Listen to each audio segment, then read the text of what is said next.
Hi guys, welcome back to our channel. 5 best non-Telugu movies that we really love to watch in Telugu dubbing. తెలుగులో చెప్పా.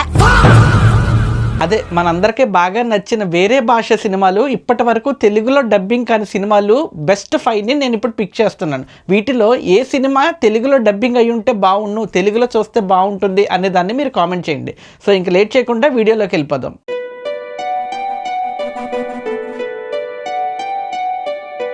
Number 5 Kuch Kuch Hota Hai. నాకు తెలిసి almost చూసేసి ఉంటారు, చాలామంది సినిమాని చూసేసి ఉంటారు. 90s వాళ్ళు అయితే ఇంకా ఎక్కువ చూసేసి ఉంటారు ఈ కుచ్ కుచ్ హోతా హై అన్న సినిమాని. సో చూడని వాళ్ళు ఎవరైనా ఉంటే కనుక go and watch this movie in నెట్ఫ్లిక్స్లో ఉంటుంది. నాకు తెలిసి అందరూ చూసేసే ఉంటారు, యూట్యూబ్లో కూడా ఉంటుంది. షారుఖ్ ఖాన్ గారు ఎర్లీ స్టేజెస్లో అంటే టీనేజ్లో ఉన్నప్పుడు పడిన కరెక్ట్ మూవీ అనమాట ఈ కుచ్ కుచ్ హోతా హై అనేది. స్టోరీ విషయానికి వస్తే రాహుల్, అంజలి అనే ఇద్దరు బెస్ట్ ఫ్రెండ్స్ చిన్నప్పటి నుంచి కలిసే పుట్టి కలిసే పెరుగుతారనమాట. సో చిన్నప్పటి నుంచి బెస్ట్ ఫ్రెండ్స్గా ఉంటారు. వీళ్ళ టీనేజ్ అప్పటి నుంచి స్కూల్ ఏజ్ మొత్తం అందరూ కొట్టుకుంటూనే లైక్ బెస్ట్ ఫ్రెండ్సే గొడవ పడుతూ కొట్టుకుంటూ ఉంటారనమాట. కాలేజ్ డేస్లోకి వచ్చేసిన తర్వాత వాళ్ళిద్దరి మధ్య ఉన్నది కేవలం స్నేహం మాత్రమే కాదు, ప్రేమ కూడా అని తెలిసే టైంకి హీరో వేరే అమ్మాయిని లవ్ చేసి తనని పెళ్లి చేసుకుని వెళ్ళిపోతాడనమాట. సో హీరోయిన్ కూడా హీరో తనని కాకుండా వేరే అమ్మాయిని ఇష్టపడుతున్నాడు అని చెప్పి తన ప్రేమను త్యాగం చేసి అక్కడ నుంచి హీరోయిన్ వెళ్ళిపోతుంది. సో హీరో అండ్ ఎవరైతే ప్రేమించాడో హీరో తను ఆ అమ్మాయిని తీసుకుని వెళ్ళిపోతాడు అండ్ తనతో మ్యారేజ్ కూడా అయిపోతుంది. అన్ఫార్చునేట్లీ ఆ అమ్మాయికి క్యాన్సర్ వచ్చి చనిపోతుంది. బట్ అప్పటికే ఒక పాప, సో హీరోకి ఒక పాప. సో ఇప్పటి వరకు చెప్పిన స్టోరీ అంతా కూడా తన 6th బర్త్డేకి ఆ పాపకి తెలుస్తుంది. అది తెలిసిన తర్వాత ఆ పాప హీరోయిన్ని కలవటానికి బయటికి వెళ్ళిపోతుంది, ఇంట్లో నుంచి పారిపోయి వెళ్ళిపోతుంది అనమాట. సో ఆ పాపకి హీరోయిన్ దొరికిందా లేదా, ఆ పాప కోసం షారుఖ్ ఖాన్ వెళ్ళారా లేదా, ఆ పాపను వెతుక్కుంటూ వెళ్ళిన షారుఖ్ ఖాన్కి ఆ అమ్మాయి దొరికిందా లేదా, దొరికితే ఎలాంటి సిచ్యువేషన్స్లో దొరికింది, వాళ్ళిద్దరూ తిరిగి కలిసారా లేదా, వాళ్ళిద్దరిని మదర్ అండ్ ఫాదర్గా పాప యాక్సెప్ట్ చేయగలుగుతుందా లేదా అనేది rest of the story. For me it was the best love story. నా చిన్నతనంలో భాష కూడా తెలియని టైంలో వెళ్ళి కూర్చుని చూసి ఏదో అర్థమైపోయింది. ఆ టైంలో అంత బాగా ఎక్కేస్తుంది అనమాట. ఇప్పటి అంటే అడల్ట్ టీనేజ్ వచ్చింది కాబట్టి ఏజ్ పెరిగే కొద్దీ మనకు కొన్ని అర్థమవుతూ ఉంటాయి కదా, ఓహో ఈ సీన్ అర్థం ఇదా, ఆ సీన్ అర్థం అదా అని చెప్పని అనుకునేవాడిని. హిందీలో చూస్తున్నప్పుడే ఇవి ఎంత బాగా ఎక్కాయి అంటే తెలుగు డబ్బింగ్ వర్షన్ వదులుంటే ఇంకొంచెం ఎమోషనల్గా అర్థమయ్యేది, జనాలు ఇంకొంచెం ఎక్కువ కనెక్ట్ అయ్యే వల్ల అనిపించింది. ఇప్పటికేం లేట్ అవ్వలేదు, ఇప్పటి వరకు కూడా ఈ సినిమాని ఎవరో తెలుగులో తీసుకురాలేదు, రీమేక్ కూడా చేయలేదు నాకు తెలిసి. సో తెలుగు డబ్బింగ్ ఎవరైనా చేస్తే బాగుంటుంది అనిపించిన మూవీస్లో ఇదొక సినిమా అనమాట. నెంబర్ 4 రబ్బనే బనాది జోడి. నాకు తెలిసి 90% ఆఫ్ ద యూత్ ఖచ్చితంగా చూసేసే ఉంటారు ఈ సినిమాని. రబ్బనే బనాది జోడి చూడని వాళ్ళు ఎవరైనా ఉంటే మళ్ళీ నెట్ఫ్లిక్స్లో ఉంటుంది, చూసేయండి. రబ్బనే బనాది జోడి స్టోరీ ఏంటంటే ఒక పప్పు సొద్ద లాంటి అబ్బాయి అనమాట. ఒక పప్పు సొద్ద లాంటి అబ్బాయి, ఇంకా మన భాషలో చెప్పాలంటే 90s 80sలో పద్ధతిగా పుట్టి పెరిగిన ఒక అబ్బాయికి ఈ జనరేషన్ జెన్జీ కిడ్ ఎవరైతే ఉన్నారో అలాంటి అమ్మాయిని ఇచ్చి పెళ్లి చేస్తే అనుకోని పరిస్థితుల్లో వాళ్ళిద్దరికి పెళ్ళి అయితే గనక వాళ్ళ లైఫ్ ఎలా సాగింది, వాళ్ళ దాంపత్య జీవితం ఎంత కరెక్ట్గా ముందుకెళ్ళింది అనేదాన్ని మంచి సీన్స్తో మంచి ఏంటిదని నరేషన్స్తో చాలా బాగా చూపిస్తారనమాట. ఇప్పటికీ ఇది ఒక అతిపెద్ద మ్యూజికల్ హిట్ అనమాట. ఆ రేంజ్లో కొడుతుంది రబ్బనే బనాది జోడి. ఈ రోజుకి మనకి షార్ట్స్లోనో ఏదో ఒక రూపంలో ఆ బ్యాక్గ్రౌండ్ మ్యూజిక్ షార్ట్స్లోనో ఎక్కడో చోట మనకి తగులుతూనే ఉంటుంది. అంత పెద్ద క్లాసిక్ హిట్ అనమాట ఇది. బట్ స్టిల్ ఇప్పటికీ తెలుగులో డబ్బింగ్ ఇప్పటికీ వదలలేదు. అంత మంచి హిట్ అని తెలిసినా ఇప్పటికీ వదలలేదు. సింపుల్గా ఈ సినిమా కథను చెప్పాలంటే హీరో ఒక కరెంట్ ఆఫీస్లో పనిచేసే ఎంప్లాయ్ అనమాట. ఇందాక చెప్పాను కదా, సాంప్రదాయాన్ని సొద్దపూసని ఆ టైప్లో ఉంటాడు, ముద్దపప్పులాగా, పెద్దగా ఎంజాయ్మెంట్ ఏది తెలియదు అనమాట. సో అలాంటి ఒక అబ్బాయి ఒక మ్యారేజ్లో తన ప్రిన్సిపల్ మనవరాలైన హీరోయిన్ని అనుకోకుండా పెళ్లి చేసుకోవాల్సిన పరిస్థితి వస్తుంది. అది ఆయన చివరి కోరికగా భావించి ఇతను చాలా మంచోడమ్మ, ఇతను పెళ్లి చేసుకో బాగుంటుంది, ఇదే నా చివరి కోరిక అని ఒట్టేయించుకుంటాడు. అలా ఒట్టు వల్ల ముసలోడు సావుకు వల్ల ఆ అమ్మాయి వచ్చి ఈ అబ్బాయిని పెళ్లి చేసుకోవాల్సి వస్తుంది అనమాట. ఆ అమ్మాయికి చాలా ఆశలు ఉంటాయి, చాలా కోరికలు ఉంటాయి, బోల్డంత ఫ్యూచర్ను ఊహించుకుంటుంది, ఇలాంటి అబ్బాయి కావాలి ఆ రేంజ్లో ఊహించుకుంటుంది అనమాట. బట్ అనుకోకుండా ఇలాంటి సొద్ద పూసుకెడితే తగులుతాడు. సో ఇలాంటి వాడితో తన లైఫ్ మ్యారేజ్ లైఫ్ని ఎలా లీడ్ చేసింది అనేది స్టోరీ చాలా బాగా చూపిస్తాడు. అండ్ ఆల్సో ఈ అమ్మాయి వాడి దగ్గరికి వెళ్ళిన తర్వాత ఈ మంచి హస్బెండ్ దగ్గరికి వెళ్ళిన తర్వాత మధ్యలో ఒక అబ్బాయిని ప్రేమిస్తుంది, ఒక అబ్బాయిని ఇష్టపడటం మొదలు పెడుతుంది అనమాట. బట్ స్టిల్ ఆల్రెడీ చాలామంది చూసేసి ఉంటారు కాబట్టి చెప్తున్నాను. సో ఆ లవర్ కూడా ఈ అబ్బాయి అనమాట, హస్బెండే అనమాట. సో తన లైఫ్లో తన సొద్ద పూసలా ఉంటాడు అండ్ హీరోయిన్కి ఒక లవర్ బాయ్లో వేరే వేషన్లో పరిచయం అవుతాడు అనమాట. సో ప్రేమించేది తిననే అండ్ పెళ్లి చేసుకుంటే తిననే కాబట్టి ఈ ట్రయాంగిల్ లవ్ స్టోరీ కొంచెం ఇంట్రెస్టింగ్ ఉంటుంది. బట్ నేరేషన్స్ అయితే కన్వర్జేషన్స్ చాలా అంటే చాలా ఎమోషనల్గా హుక్ చేస్తాయి మనల్ని. ఎంత డేంజర్లో అటాచ్ చేస్తాయంటే కళ్ళంటే నీళ్ళు తెప్పించేస్తాయి. నాకు ఇప్పటికీ అర్థం కాదు ఏంటంటే ఆ ఇంటర్వెల్ సీన్ అమ్మ ఎంత మంచి సీన్ అనిపిస్తుంది. అంటే ఇంటర్వెల్లో హీరో ఏడుస్తూ ఉంటాడు, ఒక బొమ్మతో మాట్లాడుతూ ఉంటాడు, అంతా బాగుంటుంది. ఆడు ఫీల్ అవుతున్న పెయిన్ని మనం కూడా ఫీల్ అవ్వగలుగుతాం, కానీ దాని అర్థం ఏంటో తెలుస్తుంది మనకి. సబ్ టైటిల్స్లో చూసే ఇంత ఎమోషనల్గా ఫీల్ అవుతున్నామంటే తెలుగు డబ్బింగ్ వస్తే ఇంకెంత ఎమోషనల్గా ఉంటుంది అనిపించింది నాకు. ఎస్పెషల్లీ హీరోకి తన ఫ్రెండ్కి మధ్య కొన్ని కన్వర్జేషన్స్ ఉంటాయి, అవి చాలా బాగుంటాయి. ఏజ్ పెరిగే కొద్దీ మనకు తెలుస్తుంది కదా, సో అలా చూసినప్పుడు నాకు చాలా బాగా అనిపించింది. అరే అమ్మ ఇంత మంచి సీన్లు ఉన్నాయి కదా, దీనికి తెలుగు డబ్బింగ్లో తెలుగులో రిలీజ్ చేస్తే చాలా బాగుంటుంది కదా అనిపించింది. అండ్ సాంగ్స్ అయితే వేరే లెవెల్లో ఉంటాయి సార్. ఇప్పటికీ చాలామంది రింగ్ టోన్స్గా పెట్టుకుంటారు. చాలా అంటే చాలా ఇష్టం నాకు. అండ్ ఈ సినిమాని మీరు తెలుగులో డబ్బింగ్లో చూడాలనుకుంటున్నారు లేదనేది కామెంట్ చేయండి. నెంబర్ 3 సనం తెరి కసం. ఇదొక న్యూ ఏజ్ లవ్ స్టోరీ. ఆ టైంకి ఇప్పుడు కాదు, నాకు తెలిసి మొన్న ఈ మధ్య చాలామంది థియేటర్లో ఏడ్చి చచ్చిపోయారు కదా, కింద పడి మీద పడి చచ్చిపోయారు. ఏం సినిమా అది? సినిమా పేరు గుర్తొచ్చు అవుతాయనికి టైంకి పదాలు గుర్తుకొచ్చావు. సయ్యరా. ఆ సయ్యరా సినిమాకి చాలామంది జెన్జీ కిడ్స్ ఎవరైతే థియేటర్లో ఏడ్చి పడి చచ్చిపోయారు కదా, సో అలాంటిది అనమాట ఈ సినిమా కూడా. సో సనం తెరి కసం అని ఉంటుంది. యాక్చువల్లీ స్టోరీ విషయానికి వస్తే హీరో ఒక Arjun Reddy kind of candidate అనమాట. బాగా ఏంటది దారుణంగా ఉంటాడు, ఇష్టం వచ్చినట్టు తాగుతాడు, వొమనైజరు, డ్రింకరు, అన్ని అలవాట్లు ఉంటాయి. సో అలా ఉంటాడనమాట, అంత దారుణంగా ఉంటాడనమాట. సో అలా ఉన్న ఒక అబ్బాయికి ప్రీతి లాంటి ఒక అమ్మాయి తగిలితే ఏంటి స్టోరీ మ్యాచ్ అవుతుంది, ఒకసారి క్రాస్ చెక్ చేద్దాం. సో అలాంటి అబ్బాయికి ఒక పద్ధతిగా ఆ బ్రాహ్మణుల కుటుంబంలో పుట్టిన ఒక అమ్మాయిని, అలాంటి అమ్మాయి అనుకోకుండా తన దగ్గరికి వస్తే వాడు అమ్మాయిని ఇష్టపడటం మొదలు పెడితే ఎలా ఉంటుంది, ఎంత దారుణంగా ఉన్న ఈ అబ్బాయి వరల్డ్ ఆ అమ్మాయి వరల్డ్లోకి ఎలా వెళ్ళింది అనేది చాలా అంటే చాలా బాగా చూపిస్తాడు.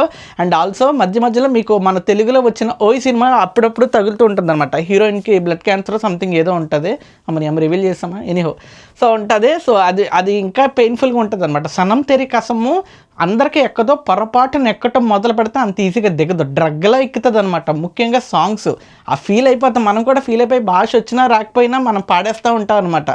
ఆ రేంజ్లో హిట్ చేస్తుంది. చాలా అంటే చాలా దారుణంగా ఉంటుంది. అర్జున్ రెడ్డి లాంటి సినిమాలు మీకు ఎక్కుతాయి అనుకుంటే కనుక go and watch this movie. Sanam Teri Kasam ఇంకా గట్టిగా ఎక్కుతుంది అనమాట, ఆ రేంజ్లో కొడుతుంది మనల్ని. అంత మంచి సినిమా. తెలుగు డబ్బింగ్ మాత్రం వదలలేదు ఎదవలు. నేను ఇంకా అట్లీస్ట్ ఇప్పటి వరకు నేను చెప్పిన సినిమాలన్నా మరీ పాతవే, ఇది అనుకో కొద్ది గొప్ప కొత్తది 2013-14 ఆ టైంలో అనుకుంటూ వచ్చింది. సో తెలుగు డబ్బింగ్ వదలొచ్చు కదా అనిపించింది నాకు, బట్ మన వాళ్ళు ఏం వదలలేదు. నాకైతే పర్సనలీ ఈ సినిమా చాలా ఇష్టం. సో దీన్ని తెలుగులో ఉంటే ఇంకా బాగుంటుంది కదా అనిపించింది నాకు. అండ్ మీకేమనిపిస్తుంది అనేది కూడా కామెంట్ చేయండి. నెంబర్ 2 క్యాపర్నమ్. నాకు తెలిసి వీక్ హార్టెడ్ క్యాండిడేట్స్, ఎమోషనల్గా ఎక్కువ తట్టుకోలేము అన్న వాళ్ళు ఈ మూవీని స్కిప్ చేసేయండి. ఎందుకంటే ఇది మీ గుండెలు మొక్కలు చేసి వదిలిపెడుతుంది అనమాట, ఆ రేంజ్లో ఉంటుంది. క్యాపర్నమ్ అనేది ఒక 12 years 13 years ఉండే ఒక బాబు కథ. ఇది ఒక రియల్ లైఫ్ స్టోరీ అంట, మనకు కూడా తెలీదు. కథ ఏంటంటే ఒక అబ్బాయి, ఒక చిన్నప్పటి నుంచి ఒక స్ట్రగుల్లో ఉన్న ఒక అబ్బాయి, అమ్మ నాన్న ఎప్పుడు 24 గంటలు గొడవ పడుతూనే ఉంటారు. సో చాలా గొడవలు జరుగుతుంటాయి. తనకు ఒక సిస్టర్ ఉంటుంది. ఆ సిస్టర్ ఎప్పుడైతే మెచ్యూర్ అవుతుందో, పెద్ద మనిషి అవుతుందో, ఆ అమ్మాయిని ఎవడో పెద్దవాడికి ఇచ్చి పెళ్లి చేసేయాలి, ఎదురు కట్నం ఇచ్చి తీసుకుంటారనమాట.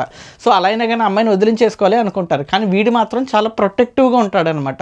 చాలా ప్రొటెక్టివ్ బ్రదర్ అనమాట. ఒక్కసారి కూడా నవ్వడం, ఒక్క జోక్కి నవ్వడం, ఎక్కడ సరదాలు చేయడు, ఆడుకోడు, ఏమీ చేయడు. కేవలం ప్రొటెక్టివ్గా మాత్రమే ఉంటాడు. ఇంట్లో వాళ్ళు కొడుతూ ఉంటారో, అమ్మా నాన్నలు కొడతారో, ఏదో చిన్నప్పటి నుంచి అదొక డిస్టర్బింగ్ యూఫోరియాలో పెరిగి వస్తాడనమాట. అలా ఉంటున్న అబ్బాయి ఆ చెల్లిని, వాళ్ళ సిస్టర్ని ప్రొటెక్ట్ చేసుకుంటూ ఉంటాడనమాట. ఆ ప్రొటెక్షన్ అనేది ఏ రేంజ్లో ఉంటుందంటే, వాళ్ళ సిస్టరు పీరియడ్స్ వచ్చేస్తే తనకు అది తెలియకపోతే వీడు కూడా అది చెప్పుకోలేని పరిస్థితి కదా. సో వీడు అది గమనించి వాడు టీషర్ట్ తీసి వాళ్ళ సిస్టర్కి ఇచ్చి రెస్ట్ రూమ్కి పంపిస్తాడు. రెస్ట్ రూమ్కి పంపించి మార్చుకో, ఇది పెట్టుకో, క్లాత్ పెట్టుకో అన్నట్టు ఇస్తాడనమాట. అది చాలా చెప్తుంటే మీకు అది నార్మల్గా ఉండొచ్చు, కానీ ఆ సీన్ ఆ వయసులో ఆ పిల్లోడు చేస్తున్నప్పుడు మన కళ్ళంటే నీళ్ళు వస్తాయి.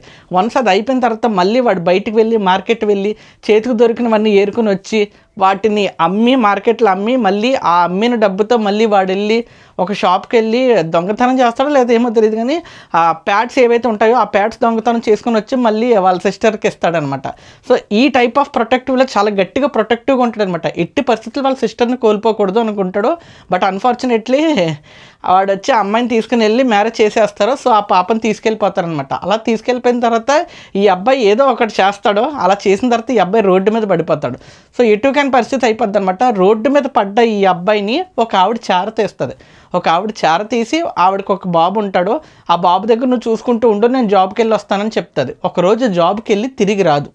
సో ఈ అబ్బాయి ఆ చిన్న బాబుని ఎలా హ్యాండిల్ చేశాడు, వీడికే తినడానికి లేదు, ఆ బాబుకి ఎలా పెట్టాడు, వాళ్ళ సిస్టర్ ఏమైంది, వాళ్ళ ఫ్యామిలీ ఏమైంది, ఫైనల్లీ వీడి కథ ఏమైంది అనేది చాలా అంటే చాలా ఎమోషనల్గా ఉంటుంది. ఐ విష్ దీన్ని ఇంకా మన వాళ్ళు చూసారో లేదో తెలియదు, ఎప్పుడో చూసేసి ఉంటారో, బట్ తెలుగులో మాత్రం ఎవరో చేయలేదు. ఎవరన్నా స్టార్ హీరోస్ మన దగ్గర ఉంటారు కదా, పెద్ద పెద్ద హీరోలు, వాళ్ళ పిల్లలతో కనుక ఈ సినిమా చేస్తే తెలుగులో విపరీతంగా ఆడతాయి.